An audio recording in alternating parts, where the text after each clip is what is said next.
白瞎了。这个长得水灵的女孩被同学陷害后抛尸荒野，可第二天，原本被埋的女孩竟然再次走进了教室。此事一出，给害她的同学直接下马爪了。就在昨天，女孩纳诺刚转学过来，她那阿纳多姿的身材顿时引来了全校学生的关注。那3个体育生的眼泪差点从嘴角里流了出来。身为女同学却不这么认为，他们把纳诺视为敌人。两姐妹提醒纳诺注意点，并说这3个帅哥都是花心大萝卜。可等下课时，小帅给了胖妹一盒巧克力棒，那差点没给胖妹笑抽了。他以为自己的春天到了，可万万没想到，他真正要给的就是纳诺。刚才这个只是给他的跑腿费。胖妹把2盒都摔在了纳诺面前，他说自己从来不捡剩，而纳诺一句话差点把他送走。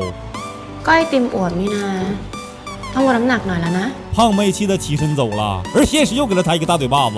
放学时，他和小芳刚走出校门，3个小帅哥就围了上来。他们想要用2张演唱会的门票换2人带领纳诺参加明晚的派对。一听是别有目的，这被胖妹伤心的拒绝了。但小帅还是穷追不舍，看着他放在桌子上的小玫瑰，那都吧唧一下用包给压扁，还和2姐妹说他最不喜欢就这玩意儿，看小芳喜欢便送给了他。这给胖妹气得眼珠子直翻翻，随后便掏出手机开始埋汰纳诺。晚自习时，小帅借着找小芳补习的名义，对着纳诺就是一顿小眼神儿。可他不知道，这直接伤了原本喜欢他的小芳。小芳躲在厕所里抹着眼泪。此时胖妹也追到了这里，一想到这几天的遭遇，他们决定对纳诺下手。เราไปดูคอนเสิร์ตกัน。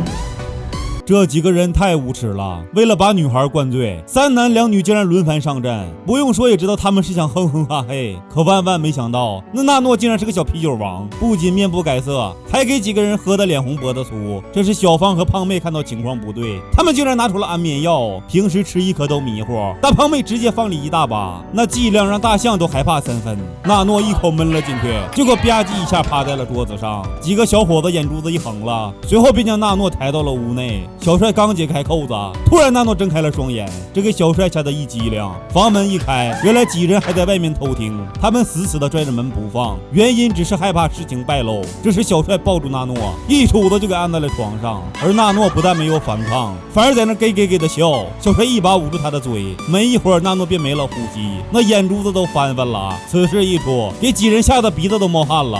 为了掩盖事实的真相，这时胖妹说了一个字儿：เราต้องเอาศพไปฝัง。在一个荒山野岭，几人挖了一个大坑。此时小帅虽然嘴上说着对不起，但丝毫没影响他埋土的速度，眼看着就要盖满全身。突然纳诺活了过来，一想到纳诺会揭发他们，几人不但没有停手，反而加快了填土的速度，甚至还上去哐哐一顿踹。临走时他们还在对着坟墓说对不起，希望纳诺能够原谅他们。但第2天可怕的事情发生了，被活埋的纳诺竟像没事人一样再次走进了教室，还像没事一样和他们打招呼，这给几人的裤裆都吓开箭了。小芳更是惊恐地说了一个字儿：เธอไม่ใช่แนนโนะอ่ะ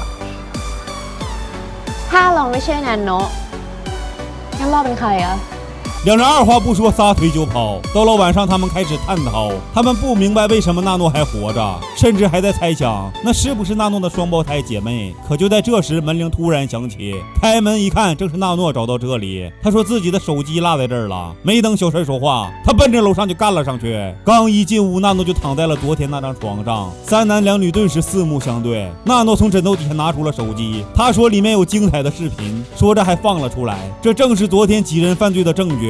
他们害怕事情暴露，这时几人蜂拥而至，拿起枕头就敷在了纳诺的脑袋上，而纳诺又发出了那给的笑声。接着昨天的一幕再次上演，几人又将纳诺放进了坑里。可土刚埋到一半，突然纳诺睁开了双眼，捧着小帅的脑门子诡异的笑着。小帅吓得上去哭哧就是一铁锹，这次为了永除后患，拿着大铁锹就是一顿溜缝，那脸都给打成了血葫芦。可纳诺竟然从不远处出现，这给几人吓得一激灵。此时掩盖罪行的心已经超过了内心的恐惧，他们上去就是一板锹，随后又是一顿拳脚溜缝。可纳诺又再一次从身后出现，吓得他们赶忙开车逃走。慌乱之中，还是纳诺找到了他们的车钥匙。这时小帅又一次一顿道歉，纳诺没有说话，目送他们离去。而第2天，纳诺又出现在班级，几个人快要崩溃了，他们要无止境地承受纳诺带来的恐惧以及内心的煎熬。毕竟道歉有用的话，要纳诺干什么玩意儿？